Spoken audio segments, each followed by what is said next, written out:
SIR এর নোটিশকে কেন্দ্র করে সাধারণ মানুষের মধ্যে ছড়িয়েছে আতঙ্ক।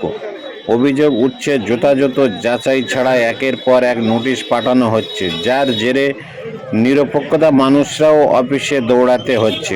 বারবার কাগজ ফেলে হাজিরা দিতে গিয়ে যেমন আর্থিক ক্ষতি হচ্ছে, তেমনি বাড়ছে মানসিক চাপ। সাধারণ মানুষের প্রশ্ন, অনিয়ম না থাকার কেন এত ভোগান্তি? প্রশাসনের কাছে জোরালো দাবি, নোটিশ ও প্রতিক্রিয়া স্বচ্ছতা আনা হোক এবং যথাযথ হয়রানি বন্ধ করা হোক। সমাজে বিভিন্ন স্তর থেকে প্রশ্ন উঠছে, যদি সত্যিকারে কোনো হয়রানি না থাকে তাহলে কেন সাধারণ মানুষকে এভাবে বারবার ডেকে হয়রানি করা হবে? বিশেষজ্ঞ মতে তথ্য ও প্রতিক্রিয়া স্বচ্ছতা ও মানসিক দৃষ্টিভঙ্গি থাকা জরুরি, নচেতন সাধারণ মানুষের আস্থা নষ্ট হয়ে যাবে।